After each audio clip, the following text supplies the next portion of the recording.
a very personal platform to me, so I don't friend everyone. Yeah, thanks, by the way. Yeah, it took Dave like 3 tries, and then he was like, "Come on, man, we're business partners," and I was like, "Fine, accept." I gave you the keys, man. I gave you the keys.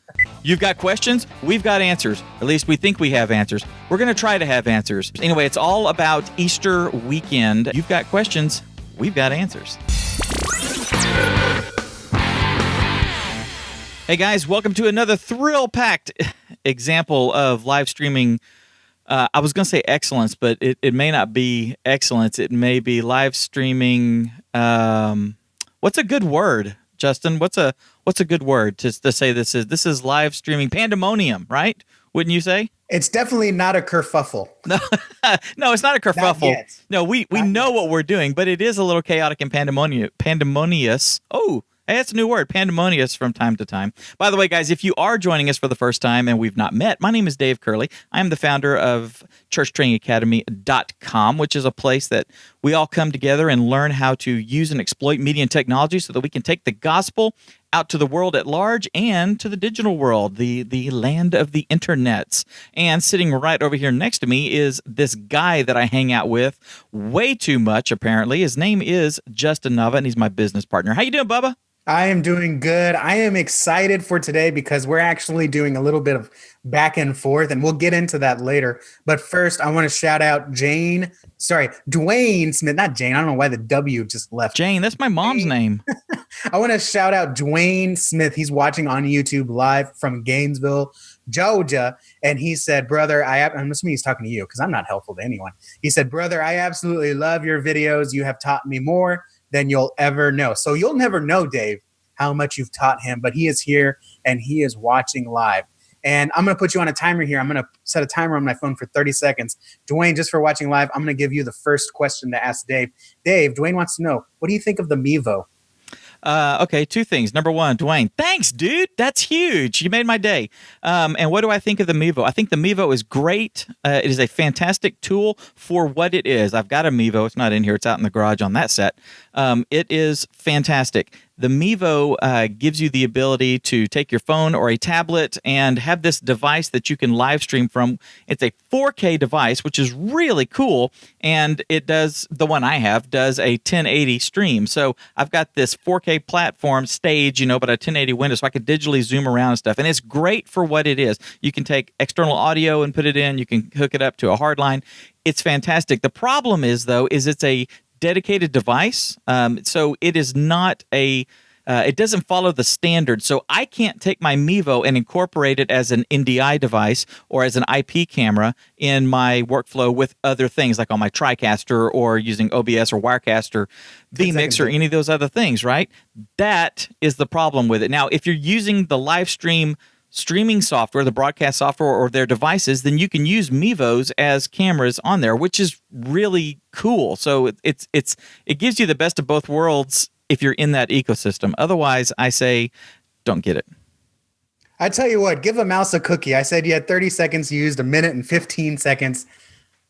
I don't know what to think of that, Dave. Can I trust you? Can I trust what's coming up in this grandiose of a pandemonious show? Can we get it done in 30 minutes? I think we can get it done in 30 minutes. I think we can too. I know you're just so passionate about these things. It's like asking me, hey, what do you think about this? What do you think about Squarespace? And I'm like, okay, I'll try to give it to you in 30 seconds, but really it's probably going to be 1 minute 15 or an hour 15. Yes. First off, let's hear about our pro tip. What do you got?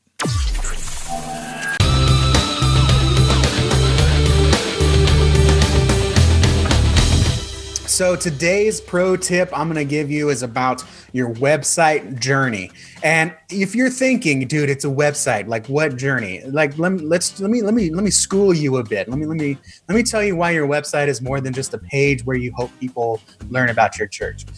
If someone visits your church, like comes on a Sunday morning, you have a next step that you want them to take. In fact, when I started coaching churches and coaching church leaders on marketing, one of the first things that I set to do was define a path that you want visitors to take. And much to my surprise, even though churches don't advertise it, even though churches don't talk about it a lot, many leaders have this in mind. They have a what they may call a growth path or a discipleship path that they want visitors to go through their lifetime at that church.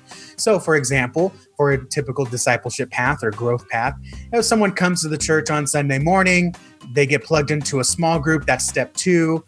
Then they hopefully get saved, or maybe they go to an event. At step 3, get saved. Step 4. Then they plug into a ministry and start serving. That's step 5. And then step 6 is usually they start discipling other people. And then sprinkled in there might be some other things like they should start giving at this point, or they should find a dedicated disciple to study under or to learn from or be discipled by. But along those paths, a lot of churches have those little paths. And I think leaders have wised up that there is wisdom there and there is purpose there, because otherwise you're just having people come in there with no strategy and you're just hoping something connects with them instead of actually encouraging them to take a next step. So at our church, for example, we encourage them to take a next step and come to our membership class. It's not like a go through this class and get a certificate and hey, you're a member, but it's more of, come and see what we believe, come and see the ministries we do, come and see what's important to FBE, come and see what we don't do, what we're not equipped to do, and learn more about what our church does and if this is a place you want to call home. That's our typical next step. Whether they're a Christian or not a Christian, that's what we want them to do next. So your church probably has something like that. And I hope you know about that. If you're plugged in, or especially if you're a leader of the church, you kind of have an idea of what you want people to go through when they go to your church. And then the same thing you should have for your website is create a visitor journey through your website that gets them to take that next step. Now, when I first started doing websites for churches, I didn't really have that. I knew I wanted them to go to a certain page, but I didn't really have a journey for them to go through to get them to a desired result. And so what that looks like is you kind of have to map out when you build your website, or when you're just, right now, just look at your website and ask, what is the one thing I want someone to do after they visit our website? Most churches, it's plan a visit. Eventually, they should be planning a visit. Some churches, especially the smaller churches, and I love this, they want to connect the pastor with the person. The goal is not to get someone to fill a seat in the church. The goal is to create a relationship. And so I've had a couple pastors tell me, you know what? Honestly, if I really had to choose, I'd rather sit down with someone at Starbucks than have them come to church on Sunday, like just as a first step. And that's fine. Some churches want a first-time visitor to plug into a small group, and some churches want them to plug into a membership group. That's totally fine. It's individual to each church. And then decide how you're going to get someone to get there based on how they come to your website. So if you want someone to visit your church in person, how are you going to guide them there to make that decision to come? So when they land on your website, you might put a big old button that says plan a visit, right? And then they can go and plan a visit, but you may also want them to know what they should expect. So maybe instead you put a button there that says, watch this video about your typical Sunday morning's expectations, or see what we're doing to save a seat for you, or even just watch a message, right? That's the first step. So you take them over to watch a message page, right? Then maybe at the bottom, underneath the most recent sermon, it says, like this sermon, plan a visit and hear it live. Or if you want to do a meet with the pastor, if that's like your final destination, right? Then maybe you put a button there that says, enjoy the sermon, have coffee with the pastor. And then every button on your website should lead to that eventual goal. So if the goal is to have coffee with a pastor, then even when someone's on the kids ministry page, there should still be an option there for someone to connect with the pastor. So on the kids ministry page, maybe you introduce what the kids ministry does. And then as they go down, they see the events, and then maybe there's an option there to connect and have coffee with the children's pastor. So there's multiple ways to guide someone through your website. And it's no longer just I hope they make a decision here, but you're guiding them through your website to make a decision that you want. Man, my dogs are going nuts again. Can you hear them? Yeah. Man, these stupid dogs. Okay, I don't know what they're doing. I give them a bone. Usually they're quiet. If I have to go out and let them out, just let me know. So that's what we're going to do. And actually, when we do the blog post, I'm going to actually kind of map through a demo site with you where you can see kind of how I would map out a church website to get them to the same eventual goal, which could be just fill out a contact form so we can call them back, have coffee with the pastor, or plan a visit. But really sit down and think, what's the eventual thing you want them to do? And then guide them to do that on each page. And now for our feature presentation. All right, today on the show, we're going to do Easter Q&A with Dave and Justin. Man, I wish we had a rhyme there, like Easter Q&A with Justin and Dave. We got rid of the V. We had to sell it to pay for Easter advertising. That's right. No, today, seriously, we're talking about Easter Q&A. And for our live audience watching live, we're going to address their questions first. Yes. And if we answer everything they ever wanted to know about Easter preparation, then we'll move on to some common questions we've discovered in the church Facebook groups. And we already have one that came in. Dawn. Real quick. If you're watching the replay, if you're watching the podcast, listening to the podcast, watching us on YouTube, then leave your burning question in the comments, and he and I will get after it as well. So what does Dawn have to say?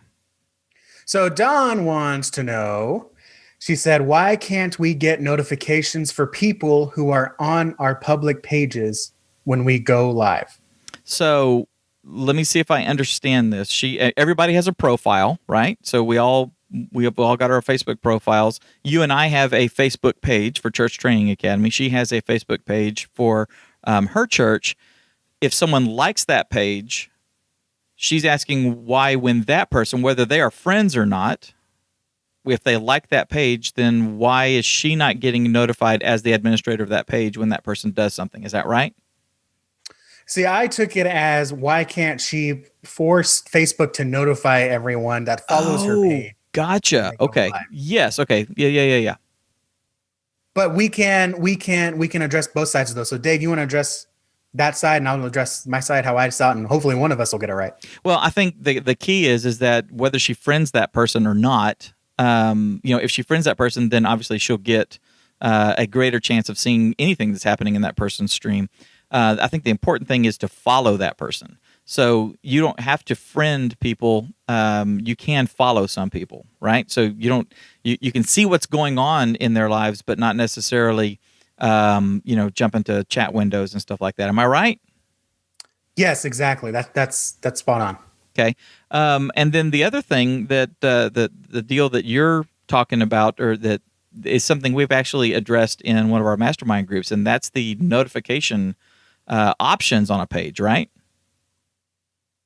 Yeah, that's right. So if you want, unfortunately, this is the bad answer, right? I have to be the bad guy. Don't shoot me.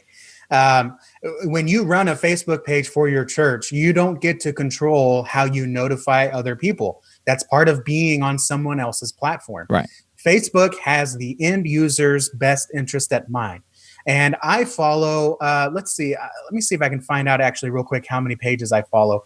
I'm still scrolling down through all my liked pages. I follow at least 80 pages on Facebook. They're all people that I enjoy, and they're all people that I want to hear from. But what I don't want is one ding every 5 minutes whenever someone does something or goes live or creates an event or something like that. Now, I do have that set for certain people that are like my inner circle, like the people, pretty much the pages that I pay because I want their information, the platforms, the influencers that I follow. Right. So Facebook is not going to just give you free marketing like that. What they do though is give your followers the option to tell Facebook, I want to get dinged every time that this person goes live. And the way they do that is you just go to the page. They go to the page. And then there's 3 buttons at the top: liked, following, or share. If they click on the following button, then they can control notifications whenever you do an event or live video. If that's on, then they will get the live notice. Now, that's on for some pages by default because there was a time when Facebook said, yeah, not everyone's doing live, so let's start pinging people whenever they go live. Now everyone's going live. And Facebook is like, okay, we're going to turn that off for default for now. And sometimes Facebook will play with it too. I've seen in my own experience, I will follow a page, and then for a few days, I'll get a notice when that page goes live. Right. But if I don't click on it, if I leave it alone, it's almost like Facebook turns that off. It's like you're signaling Facebook, I'm really not interested now. Yeah, it's like I like the page, and Facebook's like, hey, you just like this. You're probably still thinking about it. Here's a live video. And if I ignore it, then Facebook is kind of like, I guess he doesn't want to get notifications. And I don't have any like verified proof that happens, but it's one of those things where it's like I feel like I've experienced that. Yeah. So Um, that's so it's all up to your followers. Your followers almost have to like an email opt-in. They have to Right. opt in for those live notifications. And one of the things you that cannot decide that for your followers on the Facebook page. Along those lines, in that there's also the option for them to click to say see first. And so what will happen is when something new happens on your page, it will show up at the top of their feed, and then the algorithm will do the normal stuff that would organically have shown up on there. So, for example, I follow Jay Sekulow, and so he goes live every day at 11 o'clock on his show. And so anytime they post something on his Facebook page, that shows up. So there'll be one or two posts from Jay Sekulow at any given time that I refresh my Facebook feed, and then there'll be something from Justin and something from, my friend Brady or whoever else, right? Mm-hmm. So that's the thing. Now, the key, I think, guys, and this is something we talked about in our mastermind group 2 weeks ago.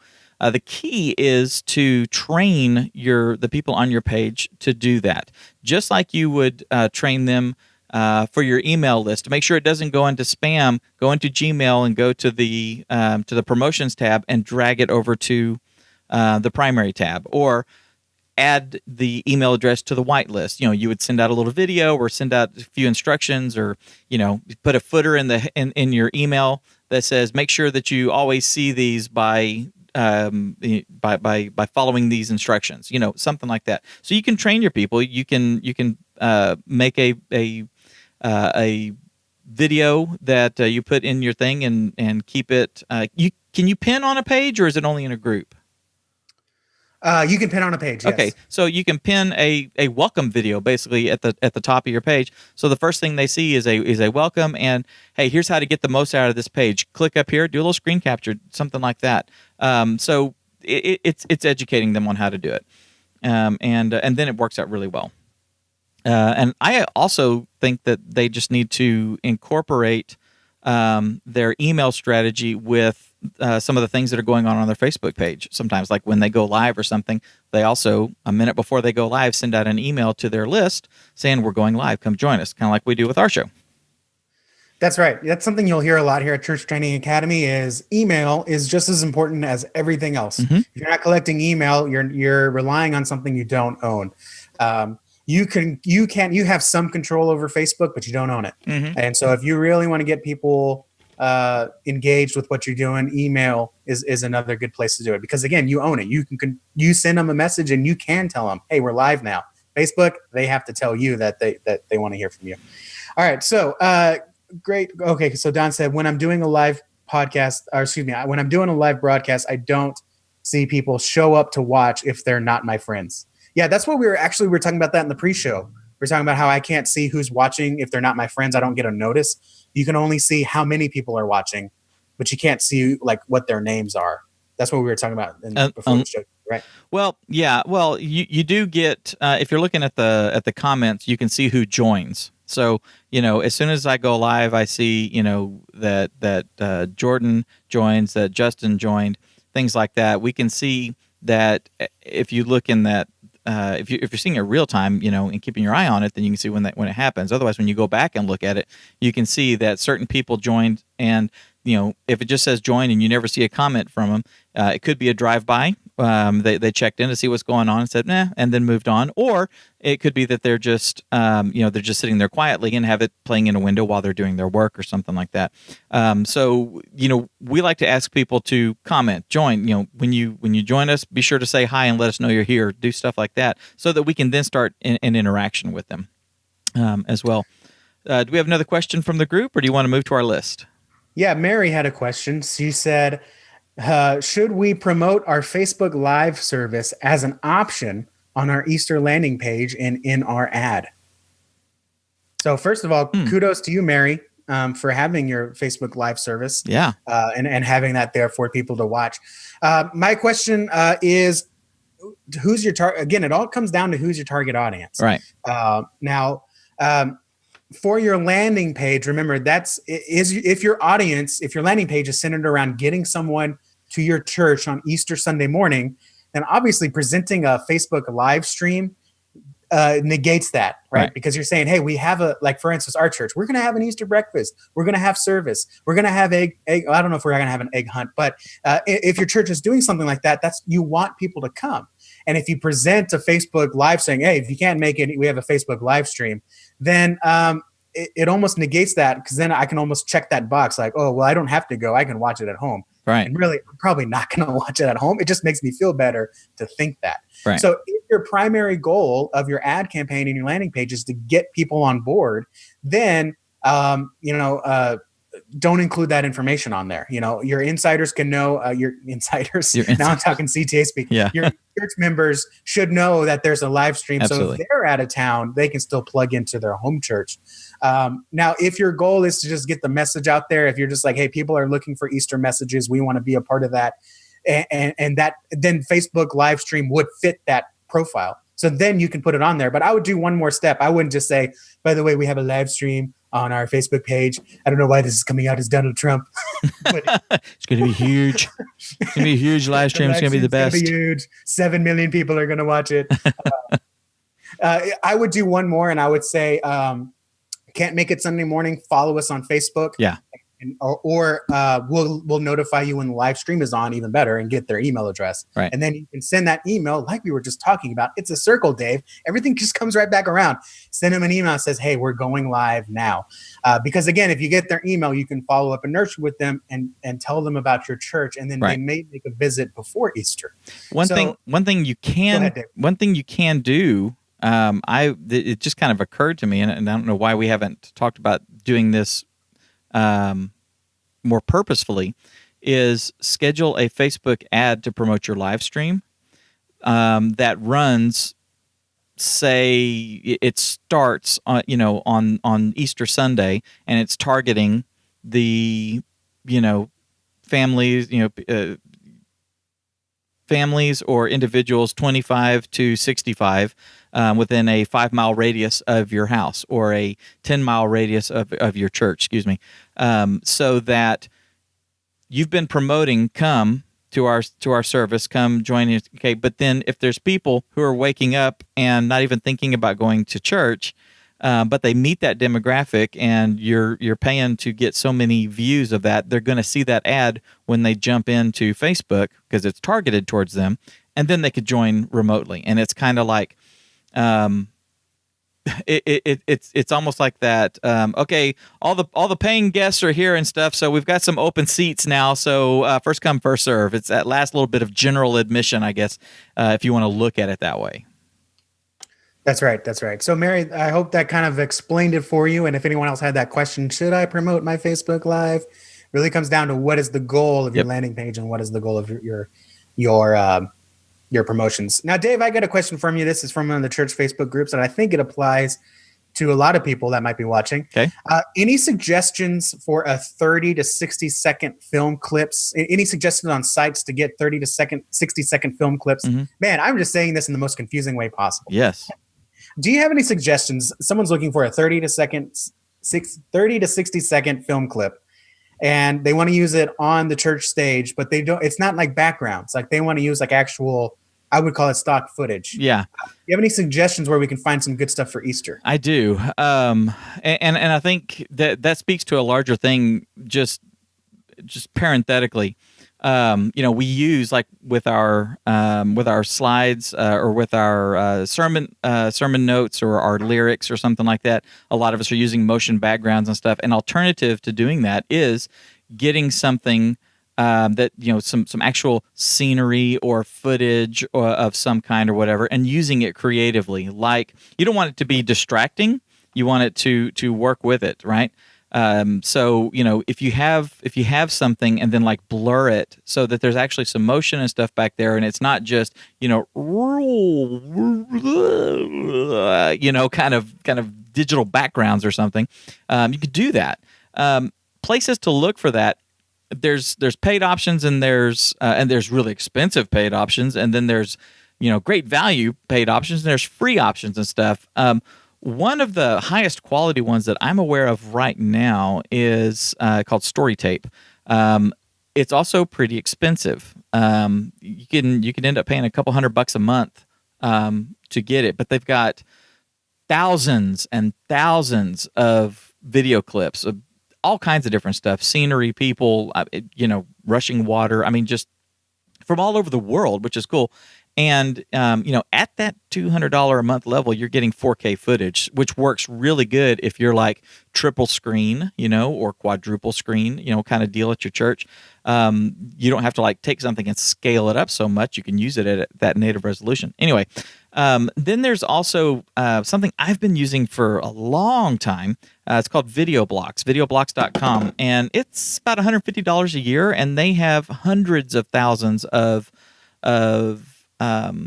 videos of varying lengths, 10 seconds, 30 seconds, a minute, 2 minutes. It just depends on what it is, and a wide range of stuff. They have a lot of international stuff as well. So you can get some really pretty scenery or international city scenes or things like that, as well as people and nature and just a rose doing this, all kinds of stuff like that. Okay. And then for free, check out Pexels, PEXELS.com. That is a free video footage site. There's also Pixabay, which is a tool that Justin and I use a lot for when we need to grab an image. When you see some of our thumbnails, we have like a desktop with a laptop and a phone or something. Things like that. We're grabbing from Pixabay, and they've got video and vectors and photos and things like that. And then there's also Lightstock. Lightstock.com is Christian religious themed.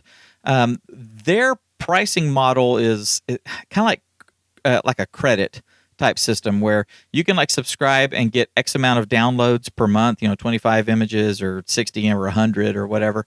Or, do it by the year, do it by the month, kind of a pay as you go, buy the credits and just each month the credits, keep accruing and stuff. I guess is how it's going to happen. I wouldn't think that they would say, you didn't use your 60, so, doesn't matter. You don't have 120 next month. If they do, that's kind of jerky. Anyway. They don't. Yeah, I didn't think so. That would be really jerky. So anyway, it's really cool, and they've got some really great stuff there as well. And then, of course, check Creative Commons. Just look for stuff out there as well if you're looking for free things. Justin, I've got a question for you about like yard signs. Is that still effective? I see them for campaigns and stuff. I got 4 of them out in my yard, but like for church related things, for Easter stuff like that, do you still think they're effective? Dave, I hate that I do this so often, but to answer your question, I have to ask another question. Okay. Is if they were ineffective, how would you know? And by that, I mean, let me go ahead and now let me answer my question because it's not measurable, podcast, right? If you were to call anything ineffective, you have to have a measuring stick to judge it by. Sure. Right. So if you want to know if yard signs work or don't work, you first have to figure out how you're measuring it. And as far as I know, there's a few ways to measure whether yard signs work. Number one is if you have some way for your guests to tell you how they heard about you. Right. So if you have a checkbox that says on your Connect card, how'd you hear about us? Facebook, website, billboard, yard sign. They can check the box and you're like, yes, yard signs obviously still work. That's how they heard about us. The other thing, which is more prominent in churches than business, but that works in our favor for this case, is word of mouth. Mm-hmm. A lot of times someone will tell the pastor, I love your message. And I can't believe I came here because I just saw a yard sign. Right. And God said, that's the place to go to. I had a feeling in my gut. And then, of course, what you can do a little bit more advanced in marketing is give unique contact points. So right. Your website is fbechurch.com, but your Easter yard sign says, looking for a church for Easter. That's way too long for a yard sign, but Easter church service, Easter at fbe.com, right? And then based on how many people went to that website that's only on yard signs, right? Or call a number that's only on yard signs. That's how many people are using the yard signs. It's like it's like the promo codes we see in the infomercials and stuff. Use TV1. Come to Bill and Ted's Excellent Church and tell us promo code Easter yard sign sale, and we'll give you a free mug. Go ahead. Along that, I would think if you want to just find out if yard signs are working, take an event and only use yard signs to promote it and just see. And it doesn't have to be a huge event of consequence. It could be I mean, it could be a youth game night or something like that, and it's like, let's find out if people respond to these things. So we're not going to put it on the website. We're not going to we're just going to put yard signs out. Everybody put one in your yard, and stick, if you got a business, stick it in the window, things like that, just to get an idea. If something, you'll know that your students would come for a game night or a lock-in or something like that. But if a whole bunch of others come in, then it's either word of mouth or it's those yard signs.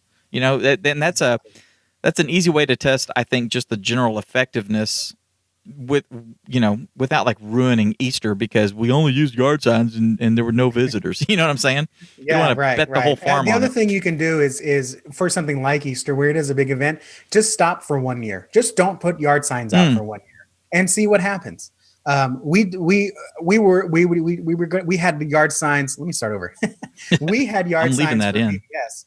But it didn't promote VBS. It promoted the bus that takes kids to VBS. So it was free summer camp, buses available, call this number. And we had a lot of people call that number asking for a bus. It wasn't promoting VBS. It was promoting the travel. So our pastor, our children's pastor knew if people called in for a bus ride, they know it was because of the sign, because that was the only place we talked about bus rides was the yard signs. And if we were to stop, those calls probably would have stopped because no one else knew it was happening. So you just try stopping for 1 year. Just say, hey, we're going to put it on pause and we're going to see if our Easter attendance is down. Even if it's down by 50 people, I think that's a pretty good indicator. If everything else is the same, that the yard signs were bringing in those 50 people. So try stopping for a season. And if you notice a difference, then just pick it right back up. That's how you know. But the main thing is you need to know how to measure it. Dave, I got a question for you, and this is actually for both of us. Okay. Someone has an Easter service coming up, and the sermon title is "Fear Not." Is that too Christianese? Is that too Christianese? It depends. Are you using the title of the sermon to try to draw people in? It's not only the title of the sermon, it's the title of our Easter service. So all the promo stuff, the yard signs, the website, the new banner on the the landing page, the new banner on the Facebook page, all of that just says "Fear Not." Fear not. April 1st, 2018, 9:30 a.m. Easter morning. Yes. I do think that is. I think that's a little inside baseball. That's like walking up to somebody on the street and saying, "Are you saved?" And the guy goes, "No, I crossed with the light. I'm fine, thank you." So nobody saved me. I didn't jaywalk. So, I think it might be if that is your entire huge branding thing. Again, like you say, the question is, who are you? What are you trying to do? Are you trying to bring in a bunch of Christians that understand what fear not means to come to the service? Or are you using it as an outreach tool that's, hey, with the idea of, hey, we know you go at Christmas and Easter and that's it. You don't even go on Mother's Day because you're a jerk. You only go on these 2 days. So here we are, come join us. Then I think fear not, what does that mean? Because I only go twice. Yeah, to me, it sounds like if someone's like, hey, would you like to try some Gatorade? And I'm like, ooh, what is it? And then he's like, Glacier Frost. Yeah. And I'm like, what does that mean? I don't know. And it's, man, my dogs are barking again. This is just the worst day ever. So are you in the middle of a home invasion? I hope not, man. They're never this loud. I'm just gonna start putting them outside. Anyway, so like if someone handed me a Gatorade, I'd be like, hey, what is it? What is this? And they're like, Glacier Frost or Wild Blue. I'm like, I am not drinking that. I don't know what that is. Yeah. Or what's going on. So Fear Not, it's a great title, but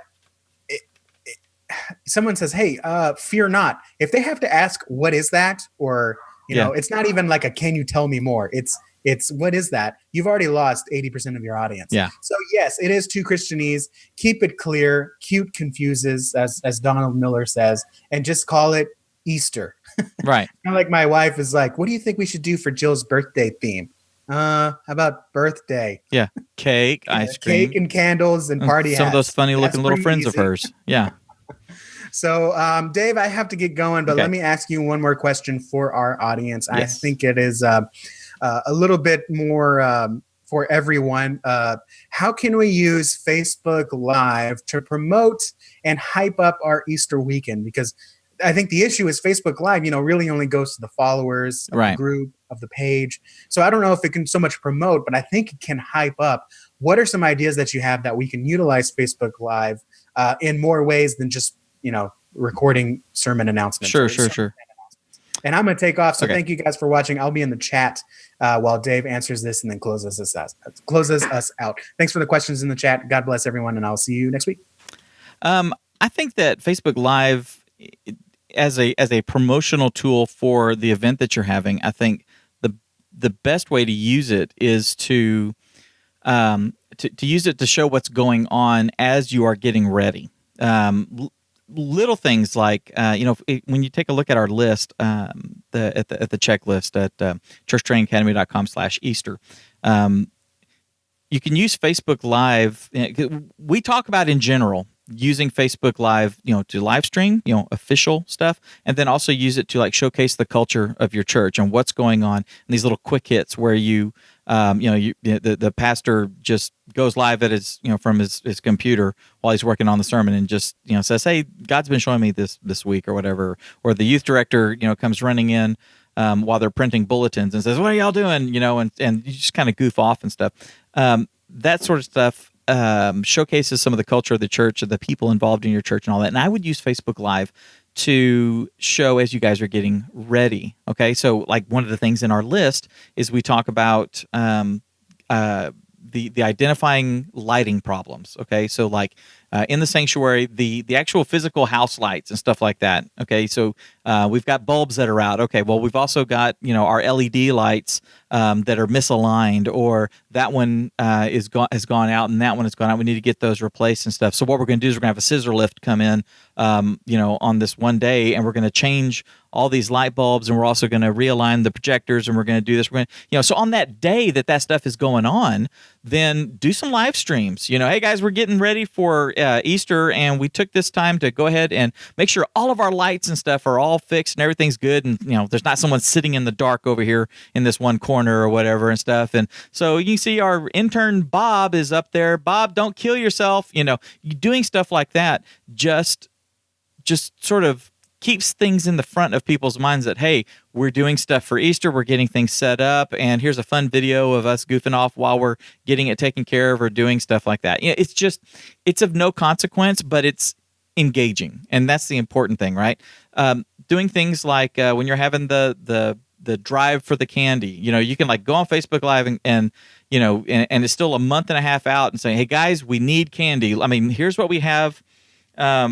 We've got in our gigantic box that we have out here in the hallway is the gigantic box that says leave your Easter candy here, and then you take the phone and you go right over to the thing, and there's one bag of circus peanuts in there. Guys, we need more than circus peanuts. You guys have got to help us. This is ridiculous. Come on, everybody. We want some Snickers. We want some Jolly Ranchers. We want, you can do stuff like that. Do a Facebook Live, and again, you communicate a message, you have fun with it, and it's just another piece of engaging short content that kind of can help with the branding, the name, the Easter's coming, we're doing something special for Easter. All those sort of messages can come through there because, a couple times a week as you guys are doing all the prep, stuff is happening. When you have your egg stuffing party, you go in there and you've got all the youth are sitting in there, and there's just piles of plastic eggs and tables loaded with candy and stuff, and you can hype that up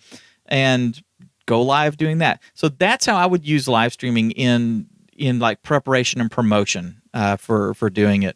Little things like that showcase the culture, showcase the people that are a part of this, showcase the fun people having fun, getting things prepped up and getting things ready. We're getting excited about Easter. We're going to have a fantastic weekend, and I'm working with a couple of guys to make sure that the hallways have been that getting the touch-up paint done in the hallways and stuff. Or hey, we've just put in new carpet, or we've done this, and we want to make sure that Easter weekend is great. We're trying to get this done for Easter, so that everybody is excited when they walk in and see that there's new carpet, there's new signs, or whatever, any of that sort of stuff. So that's how we can do that. I'm going to check the chat room before I do the closing here, guys. Mary, by the way, let's see. Mary, Lifestyle Offshore, we have an older demographic in our neighborhood. I like the idea of doing an ad that morning. Yeah, that just kind of hit me. We use Facebook ads to promote things, to boost posts, and to do all that sort of stuff. I think doing an ad that drops that morning, obviously the people are already up who are coming. They're up, they're getting ready, they're doing all that sort of stuff. But the other people, if you can catch them and have them join live, fantastic. It costs you $50 maybe, if you really want to try to get 10,000 people to see it, but if you spend $20 or $30 or something, you can get, a few thousand people to be able to see it, within, a few hours if you want. I mean, you can really target these ads too.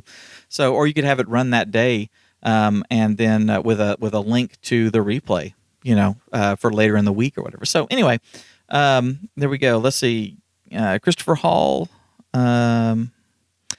Tommy has a really good point. We were talking about the stock video and stuff. Tommy had a really good point to use your own video if possible. That is always one of those things that if you've got people on your ministry team or people in the church that have a talent for photography or for videoing, then use them to generate stock stuff that has more meaning because it's done by the people in the church, of the people in the church. Okay, here's an example. You got a playground, okay, at your church. So if you got some swings on there, why go look for footage of children running around and playing on a playground to use in a promotion or something for Vacation Bible School, when you can go out there during a fellowship with some kids who are out there playing and set up a camera and get some really nice shots of kids swinging, the kids swinging back and forth and doing stuff like that. Start building your own library, okay? Number one, it's cheaper. Number two, the people who do it take ownership of it, meaning I'm doing this for my church, so I'm going to take extra care and make sure that it's really good. They have the I did that kind of a sense of pride, proper pride, not foolish pride. And then it's people in the church, so it has more meaning when you use it on the website or use it in a service. You use it as a visual background. You use it in an ad or something like that because it's actually those people and there's things that people can relate to. And when people see that imagery, video or photographic imagery, and then come to the church and recognize that person, then it's like, oh, wow, cool. Okay, I recognize you. Yeah, I think we know each other, and it just helps build that little conversation. Christopher Hall says, yard signs, shouldn't you pay attention to the demographic? Because I could see youth not pay attention to them, but older people looking at them. That's exactly right. Again, going back to who the target is for seeing those. So if you have sections of your town where you know that there's different types of demographics, I want to say an older part of town is going to have older people in it, but depending on what's going on in your city, the older neighborhoods could have families moving in because it's quieter, so you got more younger families than you do older folks that are living there and stuff. So you kind of need to know what's going on. But yes, I would definitely say that older aged folks, middle age, upper ages, would see and pay attention to yard signs because they've been seeing and paying attention to yard signs as a means of promotion a lot longer than kids who are looking at their phone in the car or driving, trying to fiddle with the radio or giggling with their friends and eating a burger, whatever these crazy kids do. So, yeah, but that's a good thought. It's a really good thought. Guys, if you are looking to make Easter absolutely fantastic this year and are thinking, I know we got to do a bunch of stuff, but I'm not sure what to do, and I know that stuff that we're missing and all that sort of stuff, then you can go to churchtrainingacademy.com/Easter, and you can get our checklist. We got like 21 items that we went through and came up with things that you need to do so many weeks out, and like the week of. And some of it is stuff that I actually didn't think about until we started writing these things down, and I was like, holy cow, this is stuff that we need to take care of. Things like making sure that the lights in the church, the house lights, that there's not some of them that are burned out and stuff. Why is that? Because depending on how it's set up in there, if you've got a balcony where people could more easily see those lights, like you got pendant lights or something, and they're sitting up there as a guest because it's full, so they can only sit in the balcony, and all of a sudden they're going, look, they got ceiling tiles that are missing, and they've got lights that are burned out and stuff like that. These people don't take care of their stuff. This is kind of icky. That's subliminal stuff that's happening in their head, making them go, okay, I'll go to that other church because at least they take care of their stuff.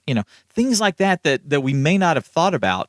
And it's actually pretty important, wiping the smudges off of the doors. You got white doors and people are not grabbing onto the handle, but they're sticking it with their hand, or they're doing, getting that stuff cleaned up. Little stuff like that, just so that your presentation of your facilities looks good, right? Making sure that, if the carpet is a little older and it's getting wrinkled up, that you got a carpet guy come out to stretch it.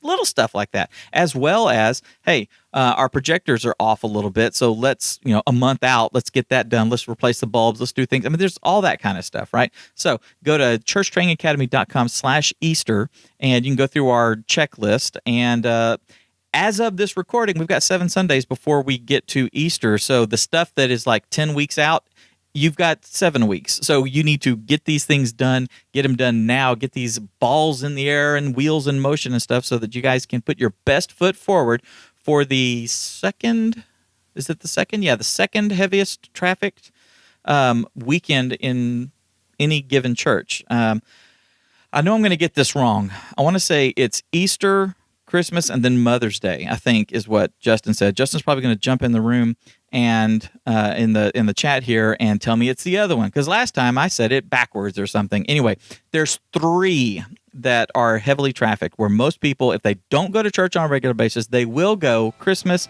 Easter, and Mother's Day because they love their mama and mama wants them to come to church. So grab that checklist. Guys, thank you so much for watching. I hope that this has been helpful to you. Know that you are loved. Know that Justin and I pray for you guys. And take what you've learned and go change lives. Have a fantastic week.